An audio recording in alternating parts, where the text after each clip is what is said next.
श्री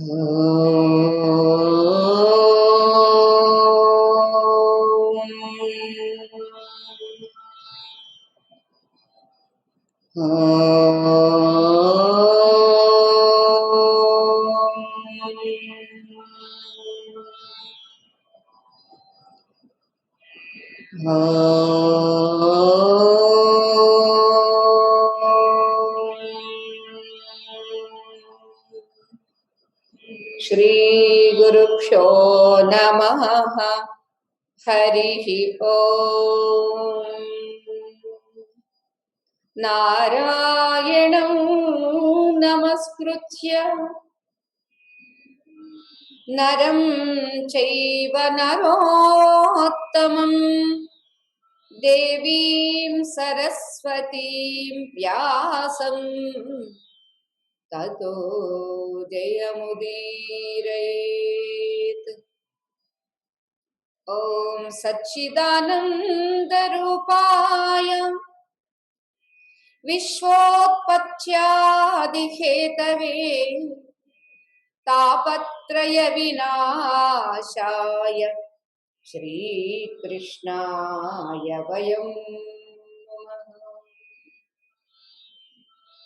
ॐ हंस हंसाय विद्महे परमहंसाय धीमहि तन्नो हंसः प्रचोदयात्। ॐ शान्ति शान्ति शान्तिः। ప్రియ దివ్యాత్మ స్వరూపులారా, హంసగీత సత్సంగానికి స్వాగతం. స్వామి తానెవరో తన గురించి తెలియచేసుకుంటున్నాడు. నేను యజ్ఞస్వరూపుణ్ణి, నేను విష్ణుస్వరూపుణ్ణి. మీ మీద ఉన్నటువంటి ప్రేమతో, మీ మీద ఉండేటటువంటి వాత్సల్యంతో నేను హంసావతారుడనై మీకు అవసరమైనటువంటి, మీ నిమిత్తంగా ఈ సమాజంలో ఉండేటటువంటి జిజ్ఞాసువులకు అందించాలని సాంఖ్య యోగములను చెప్పాను మీకు అని స్వామి చాలా సుస్పష్టంగా తెలియచేశారు.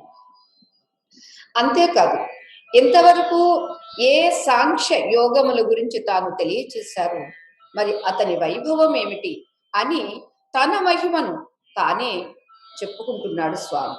ఎందుకనండి అతనే ఎందుకు చెప్పుకోవలసి వచ్చింది అంటే, మరెవరికీ తెలియదు కాబట్టి. వేరే వేరే బుద్ధి గురించో, బుద్ధిలో జనించినటువంటి జ్ఞానం గురించో, లేకపోతే మానసిక ఊహల గురించో అయితే ఎవరో ఎవరో ఎవరో కూడా చెప్పవచ్చు. కానీ ఇది తత్వము కాబట్టి ఆ తత్వస్వరూపుడు మాత్రమే చెప్పగలడు. కాబట్టి ఇలా తన గురించి తాను చెప్పుకుంటున్నాడు స్వామి. తన మహిమ ఏమిటి, తన యొక్క వైభవం ఏమిటి అనేది తెలియచేస్తున్నారు. అహం యోగస్య సాంఖ్యస్య సత్యస్య తస్య తేజసః పరాయణం ద్విజశ్రేష్ఠాః శ్రియః కీర్తేర్దమస్య చ. అహం యోగస్య సాంఖ్యస్య, నేను సాంఖ్యానికి మూలము నేనే, యోగానికి మూలము నేనే. సత్యస్య రతస్య తేజసః, సత్యమునకు మూలము నేను, రతమునకు మూలము నేను. అంతేకాదు తేజస్సుకు కారణము నేను. పరాయణం ద్విజశ్రేష్ఠాః, హే ద్విజశ్రేష్ఠులారా అంటే బ్రాహ్మణోత్తములారా, నేనే అన్నింటికి మూలము. శ్రియః, ధనానికి గాని, కీర్తేః, కీర్తి ప్రతిష్టలకు గాని, ఆఖరికి దమస్య చ, దమము అంటే బాహ్యేంద్రియ నిగ్రహం, శమము అంటే అంతరేంద్రియ నిగ్రహం. ఇవన్నీ కలిగించేవాడిని నేను. అసలు వీటన్నింటికి అహం, నేను మూలము అని చెబుతూ వచ్చారండి. నిన్న మనకి భగవద్గీతలో కూడా అవ్యక్తః అక్షరమిత్యుక్తం తమాహుః పరమాం గతిం, దానికి ముందు శ్లోకంలో అవ్యక్తోక్షర, ఇది పరస్తస్మాత్తు భావోన్యో అవ్యక్తో వ్యక్తాత్ సనాతనః యస్స సర్వేషు భూతేషు నశ్యత్సు న వినశ్యతి. ఇది ఒక్కొక్క శ్లోకము, ఆ శ్లోకంలో ఉండేటటువంటి ఆ పదములు వివరణ ఇస్తున్న కొద్దీ ఇంకా ఇంకా వినాలి అని అనిపిస్తుంది. ఎందుకని తత్వము అలాంటిది కాబట్టి, దాని యొక్క లోతు అంత గంభీరమైనటువంటిది కాబట్టి. అది అన్నింటికన్నా పరహ ఎవరది? తత్వం. అంతేకాదు ఇది అన్నింటికన్నా వేరుగా ఉంటుంది. ఎందుకని వేరుగా ఉంటుంది అంటే అవ్యక్తం కాబట్టి. అది వ్యక్తీకరింపబడేది కాదు. మనకి ఏవేవైతే వ్యక్తమవుతూ ఉన్నవో, అవుతున్నటువంటి వాటికి కారణంగా ఉన్నాడు కాబట్టి అతడు అవ్యక్తుడు. ఈ వ్యక్తములన్నీ దేని నుండి వచ్చినవండి? అవ్యక్తము నుండి వచ్చినవి. మనమేమనుకుంటున్నాము, అరే భగవంతుడు అంతటా ఉన్నాడు అంటున్నారు, ఇది బానే ఉంది. అంతటా ఉన్నవాడు ఎందుకు కనపడటం లేదు? అంతటా ఉన్నాడు అని చెప్పింది అబద్ధమా? లేకపోతే అంతటా ఉన్నటువంటి వాడు అనేది నిజమే అయితే ఎందుకు కనిపించకూడదు? కనిపించకుండా ఏం చేస్తున్నాడు అని మనకి ప్రశ్న కలిగిందనుకోండి, దానికే ఈ శ్లోకం సమాధానం. నీవు అనుకున్నట్టుగా నీ కంటికి, నీ ఈ చిన్న కంటికి కనిపించేటటువంటి దృశ్యం కాదు ఆ తత్వము. ఆ తత్వమే లేకపోతే ఇక్కడ దృశ్యము లేదు, ఆ తత్వమే లేకపోతే దర్శించేటటువంటి దర్శనమే లేదు, లేదా నేత్రమే లేదు. అసలు ఆ తత్వమే లేకపోతే ఆ కంటి ద్వారా దర్శించేటటువంటి ద్రష్ట కూడా లేడు. అంచేత అతడు పరహ తస్మాత్ తు భావః అన్యః భావః, కనిపించేటటువంటి దానిగా ఉన్నటువంటి వాడు కాదు. అవ్యక్తాత్ అంటే అవ్యక్తముల కన్నా కూడా అవ్యక్తంగా ఉన్నటువంటి వాడు. అందుచేతనే అతడు సనాతనుడు. అక్కడ బ్రహ్మగారి యొక్క ఆయుష్ చెప్పారు. మనం పడుకుంటే 4 గంటలు మనకి ఎలానో అలా ఆయనకి 4 సహస్రాలు, అంతే కదండి. 4 సహస్ర యుగములు మనకి ఎంతో, ఆయనకి అంత. మనం చూడండి, దీపం వేసినప్పుడు, ఇప్పుడు కాదు కానీ బాగా ఉక్కబోసినప్పుడు దీపం వేస్తే ఎన్ని పురుగులు వస్తాయో అండి. మనం చూస్తూ ఉండగానే 5-10 నిమిషాల్లో అన్ని పురుగులు వస్తాయి, అన్ని రెక్కలు రాల్చేసి అన్ని చచ్చిపోతాయి. ఎంత అల్ప ప్రాణులో అని మనం అనుకుంటామండి వాటిని చూసి. బ్రహ్మగారు మనల్ని చూసి అలాగే అనుకుంటారు, అరే ఎంత అల్ప ప్రాణులో అని. రావణాసురుడట, వాడు కూడా నుండి ఇంచుమించుగా ఒక 25,000 సంవత్సరాలు ఉన్నాడని మనకి రామాయణం ప్రమాణం. 60,000 సంవత్సరాల తర్వాత దశరథ మహారాజుకి మన రామచంద్ర ప్రభువు ఆవిర్భవించాడు. అలా ఆవిర్భవించినటువంటి అతనికి జనించినటువంటి ఇది రామచంద్ర ప్రభువు సీతాదేవి అడవిలో ఉన్నప్పుడు సీతామహాదేవికి అప్పటికి 22 సంవత్సరములు, వాడికి 20,000 సంవత్సరాలు. ఒక్కసారి ఊహించండి, 20,000 సంవత్సరాల రావణాసురుడు సీతమ్మను ఇలా రెక్క పట్టుకొని కాళ్ళ కింద చెయ్యి వేసి రథంలో కూర్చోబెట్టుకున్నాడు అని మనకి రామాయణం, వాల్మీకి రామాయణం అంటే మనకి చెప్తుంది. అసలు వేరే వేరే వాళ్ళు చూస్తే అంతటి దుర్మార్గుడు మా సీతమ్మను తాకాడు, పట్టుకున్నాడు. ఒకసారి ఊహించండి, 20 ఏళ్ల పిల్లాడు 2 ఏళ్ల పిల్లనో పిల్లాడినో ఎలా లెగదీస్తాడండి? రెక్క పట్టుకుని లేవదీసి ఇలా చంకలో వేసుకోడండి. 20 ఏళ్ల కుర్రాడే 2 ఏళ్ల పిల్లను చంకలో వేసుకుంటే 20,000 ఏండ్ల వయస్సున్న రావణాసురుడు 22 చెప్పారు. అప్పటికి ఒక 2 ఏళ్లే కదా తేడా. 20 ఏళ్ల పిల్లను చంకలో వేసుకోకపోతే ఏం చేస్తాడండి?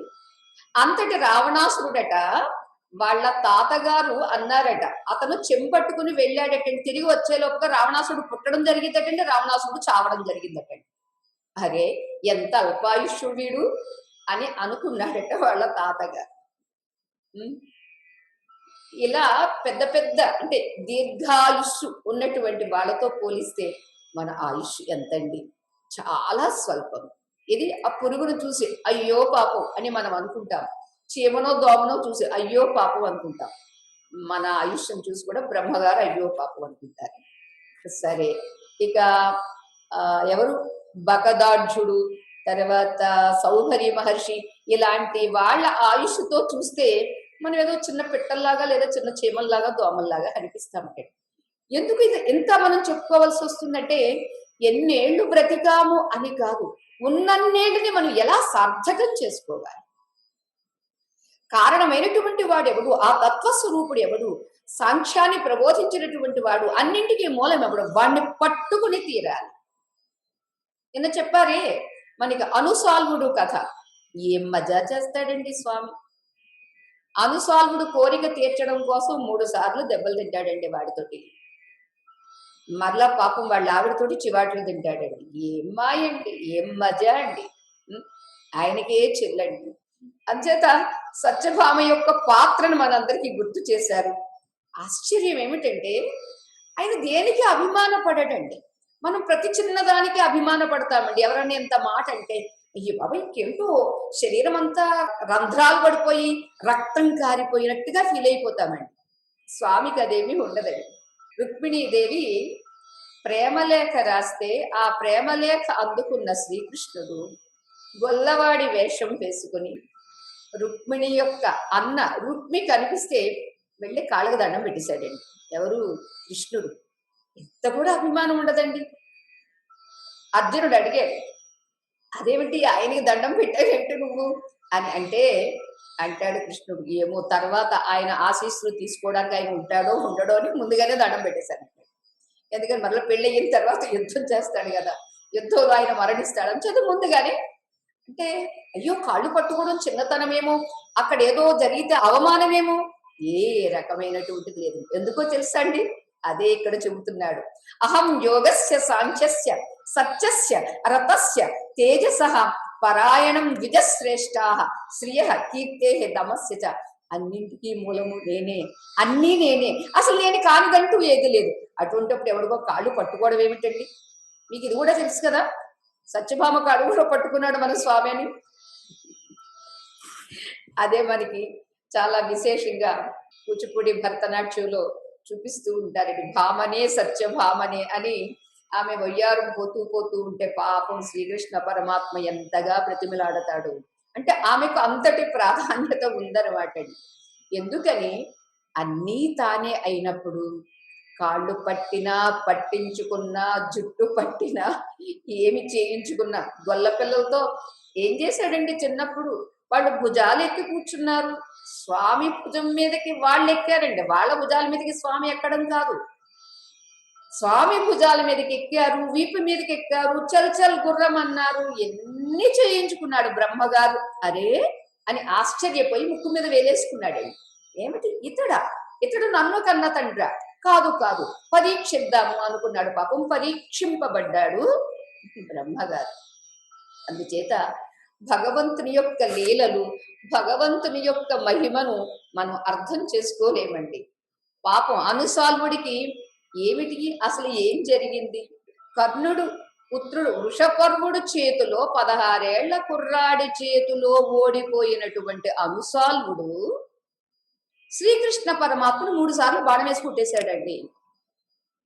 ఆయన చెప్పేదాకా అర్థం కాలేదు.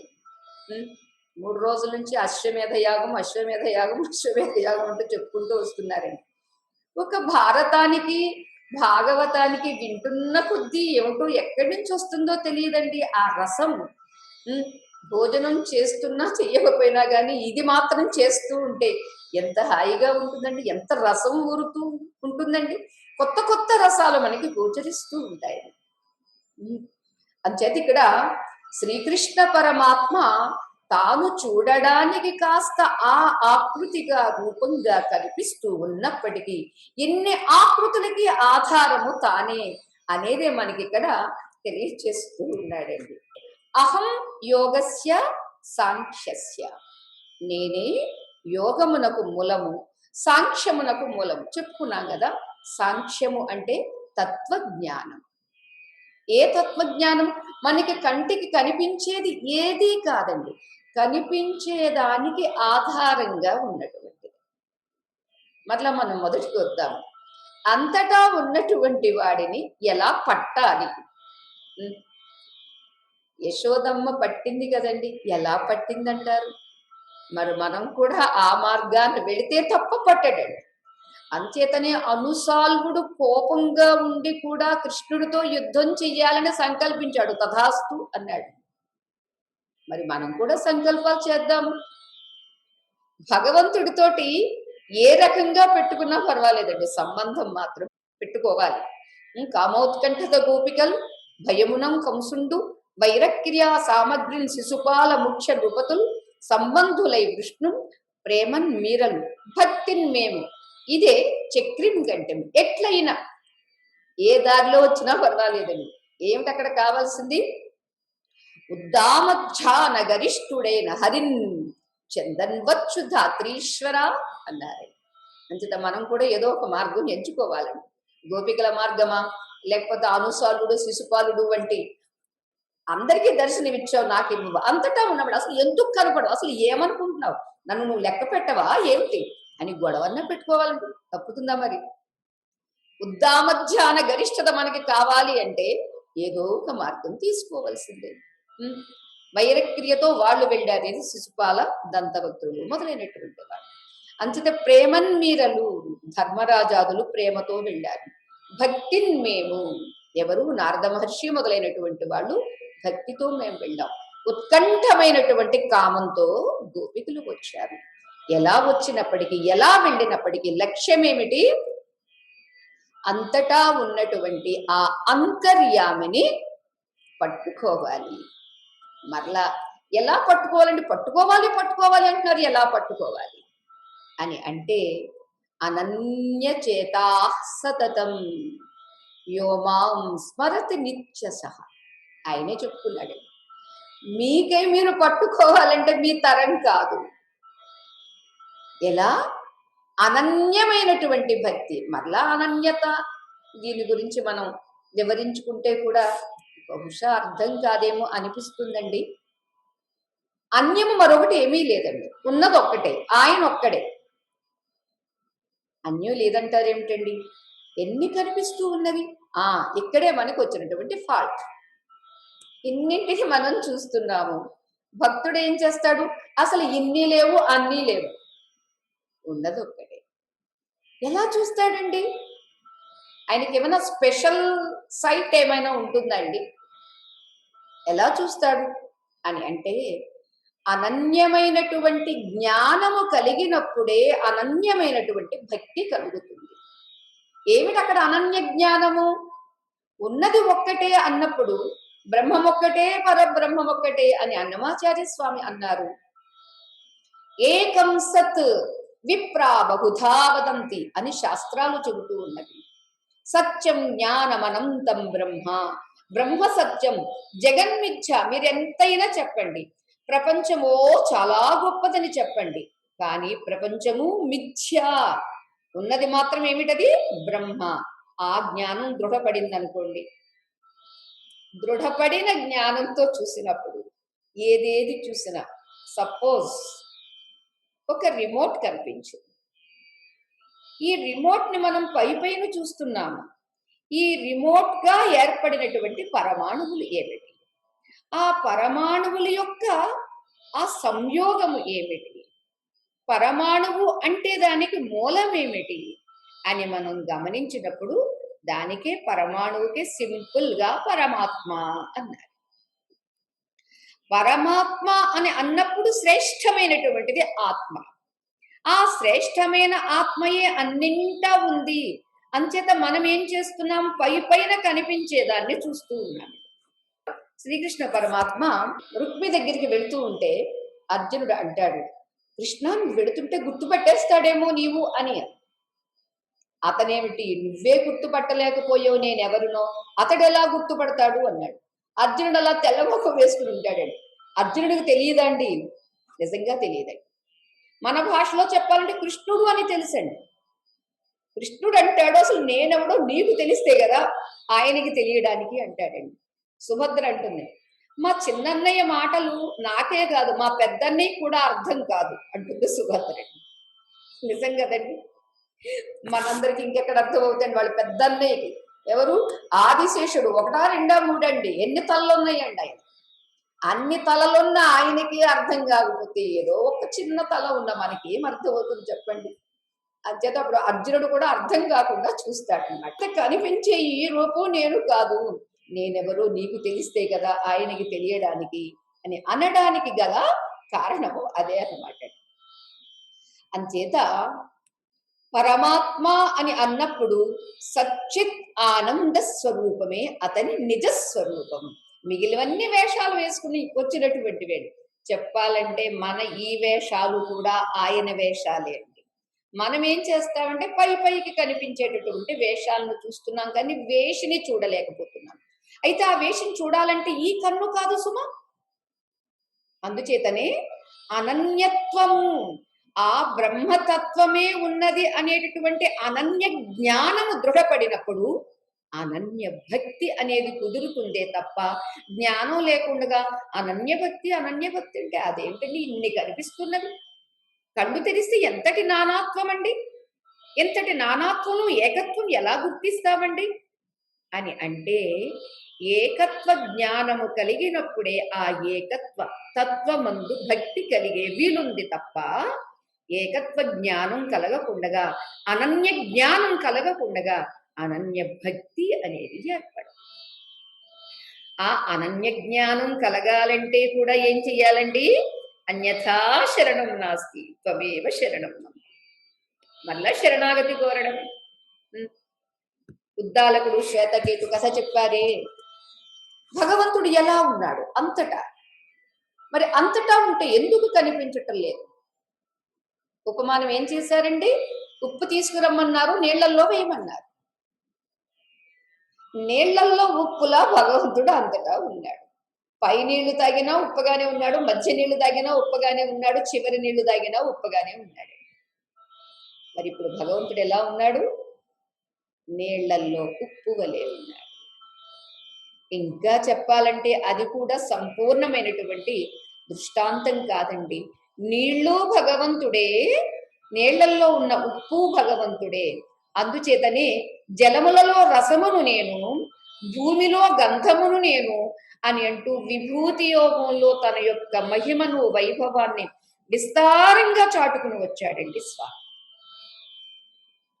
అందుచేత ముందుగా మనకి ఆ స్థితి కలగడం కోసమని భాష్యంలో కనిపించేటటువంటివి ఏవైనా సరే, ఈ దృగ్గోచరమయ్యేటటువంటిది ధనము కావచ్చు, అలాగే బుద్ధికి గోచరించేటటువంటి జ్ఞానం కావచ్చు, అలాగే మనస్సుకు గోచరించేటటువంటి భక్తి, ప్రేమ, ఆత్మీయత కావచ్చు, అలాగే ఏవేవి కనిపించినప్పటికీ, ఏవేవి ఉన్నప్పటికీ వీటన్నింటికీ ఆశ్రయ స్వరూపం ఎవరు, ఆధార స్వరూపం ఎవరు, అనంతుడైనటువంటి ఆ భగవంతుడి.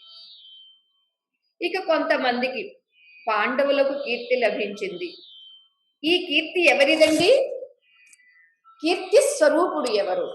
మనకి చివరిలో చెప్పారు కదండి, ఎత్ర యోగేశ్వర కృష్ణ ఎత్ర పార్థో ధనుర్ధర తత్ర శ్రీ విజయ భూతి ధ్రువా నీతి మతిర్మమ అని చెప్పారు.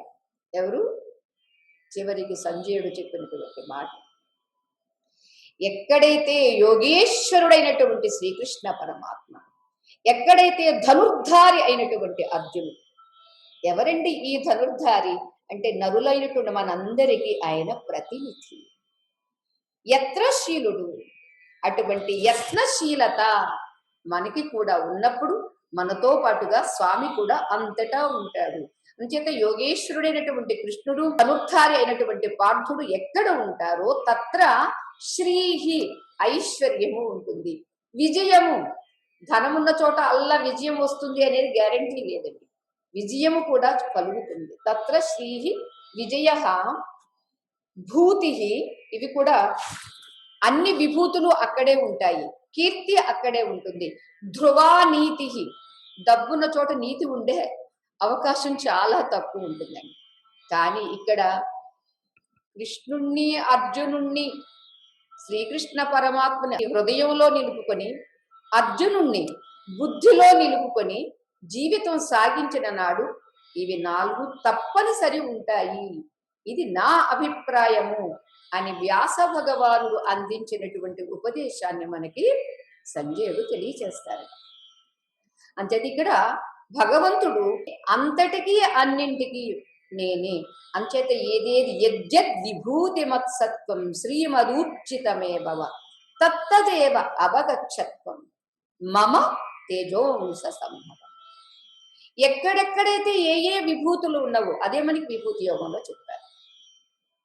శ్రీమదూర్జితం, అది ఒక ఐశ్వర్యంగా ఏదేది కనిపించినా అవి నా అంశ, నా లక్షణాలుగా నీవు అవగచ్చ, అర్థం చేసుకోవలసింది అని చెబుతాడండి స్వామి.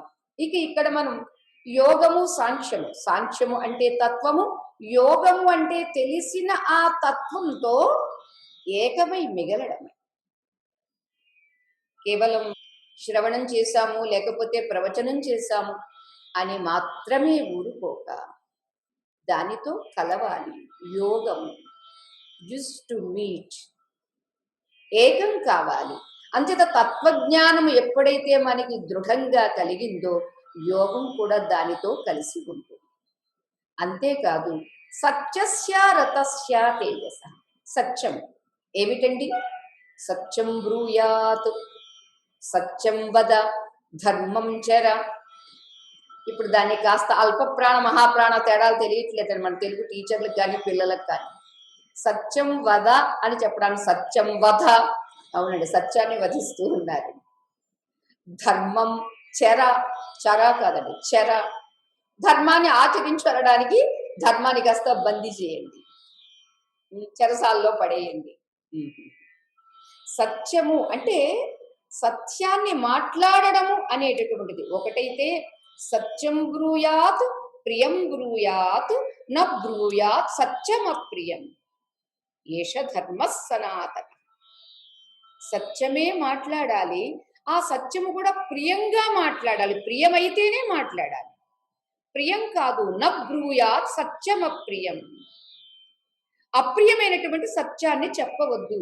అలాగని ప్రియం చ నానృతం బ్రూయాత్, ప్రియంగా చెప్పాలి కాబట్టి నేను అబద్ధమాడతానండి అని కూడా అనుకోవద్దు అని ఇంత నియమం చెప్పి ఇదే సనాతన ధర్మము అని చెప్పారు. ఇది ఒకటి అయితే, అంటే నిజాన్ని పలకడం ఒకటైతే, రెండవది రతం ఉంది చూడండి. సత్యం వదిష్యామి రతం వదిష్యామి తన్మామవతు తద్వక్తారమవతు అవతు మాం అవతు వక్తారం. ఓం శాంతి శాంతి శాంతి అని మనకి శాంతి మంత్రాల్లో వస్తూ ఉంటుంది. ఇక్కడ ఏమిటి అంటే సత్యము నోటి మాటగా, రతం ఏమిటి అంటే సత్య సందర్శనంగా. శాస్త్రాల్లో ఏ తత్వం గురించి తెలియచేసిందో, ఏమా తత్వం? మీరు ప్రపంచము పెద్దవి 5, అది రతం కాదు.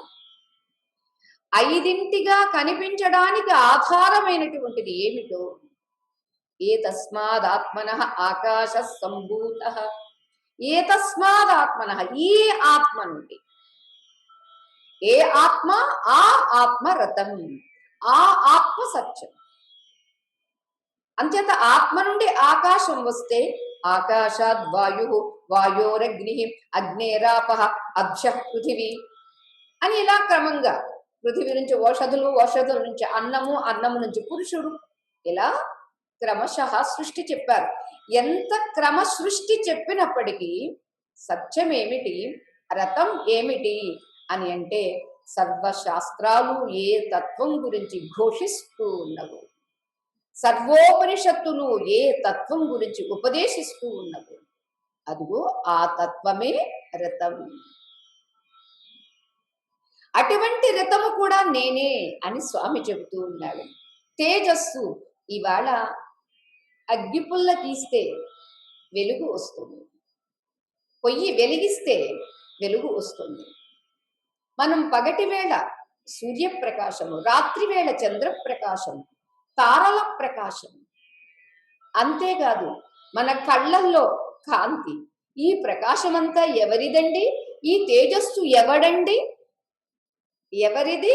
ఎవరు అని ప్రశ్నించుకుంటే ఒకటి భగవంతునిదే అనేది ఒకటైతే, రెండవది భగవంతుడే అది సుస్పష్టం చేశాడు. అయితే మనకి ఏకదం చెబితే అర్థం కాదు కాబట్టి ఇవన్నీ భగవంతునివే అని ముందుగా అర్థం చేసుకుని తర్వాత ఏమిటండి భగవంతుడే అనేది తర్వాత అర్థమవుతుంది. అంచేత స్వామి తెలియచేస్తూ ఉన్నాడు, సత్యము నేనే, అరతము నేనే. అంటే సత్యవాక్కు నేనే, సత్యవాక్కుకు మూలమైనటువంటి సత్య పదము నేనే. సత్యవ్రతం సత్యపరం త్రిసత్యం సత్యస్య సత్యం వ్రత సత్య నేత్రం సత్యస్య యోనిం నిహితం చ సత్యే సత్యాత్మకం త్వాం శరణం ప్రపన్నాః అని అంటూ మన శ్రీకృష్ణ పరమాత్మ దేవకీ గర్భస్థుడుగా ఉండగా బ్రహ్మాది దేవతలందరూ వచ్చి ప్రార్థించారు. ఇది భగవంతుని యొక్క నిజస్వరూపం. అంచేత అన్నీ నేనే, అంతా నేనే అని చెబుతున్నటువంటి ఆ స్వామి ఇంకా చెబుతూ ఉన్నాడండి. శ్రియః, చాలా మందికి ఇలా ఆధ్యాత్మికంగా వెనుతిరిగినటువంటి వారు, లేదా వారి వారి జీవితాలలో ధర్మాన్నే ఆచరిస్తూ ఉన్నటువంటి వాళ్ళు, ఎవరికి అపకారం చెయ్యకుండా చాతనైతే ఉపకారమే చేస్తూ ఉన్నటువంటి వాళ్ళకి, వీళ్ళందరికీ ఒక నిర్మలమైనటువంటి శుద్ధాంతఃకరణ కలుగుతుంది. ఆ శుద్ధాంతఃకరణలో వీళ్ళకి ఎంత శాంతి ఉంటుంది, ఎంతటి ప్రసన్నత్వం ఉంటుంది అని అంటే ఆ ప్రసన్నతకు కారణం నేనే, ప్రసన్నత కూడా నేనే అని స్వామి చెప్తాడు. అది ఎందరో ఎందరో మనకి మహానుభావులుగా, సత్పురుషులుగా, సచ్చీలులుగా. శీలత అంటే ఏమిటండి? సౌశీల్యము అంటే ఇలాంటి మంచి గుణాలే కదా. అంచేత అన్ని గుణాలు నాయందే ఉన్నవని స్వామి చెబుతూ ఉన్నాడండి. అంచేత అలాంటి యశస్సు, కీర్తి, ప్రతిష్ట ఒక సత్పురుషులు, సాధు పురుషులు, మహానుభావులు అనేటటువంటిది ఎక్కడెక్కడైతే కనిపించిందో అదంతా నా వల్లే, నేనే అని చెప్తారు.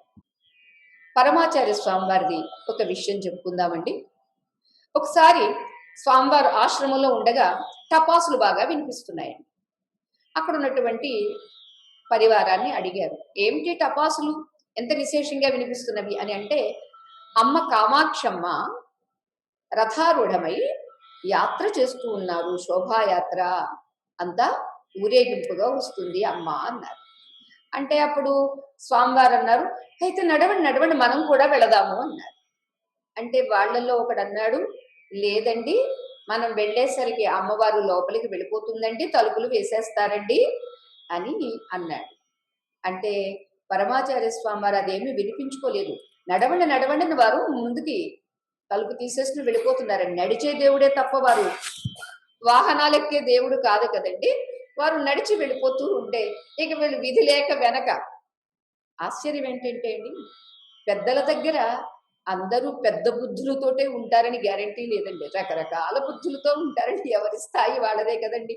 దానిలో ఒక ఆయన అంటాడు నవ్వుతూను, ఇది మనకి ఒక మంచి నడక ఎక్సర్సైజ్, వాకింగ్ ఎక్సర్సైజ్ అని ఒక ఆయన అంటాడు. రెండో ఆయన అంటాడు, మనం వెళ్ళేసరికి కామాక్షమ్మ లోపలికి వెళ్ళిపోతుందని ఒక ఆయన అంటాడు. మూడో ఆయన అంటాడు, లోపలికి వెళ్ళిపోవడం అసలు తలుపులు కూడా వేసేసుకుంటుంది అని ఇంకొక ఆయన అంటాడు. ఇవన్నీ వింటూనే ఉన్నారు.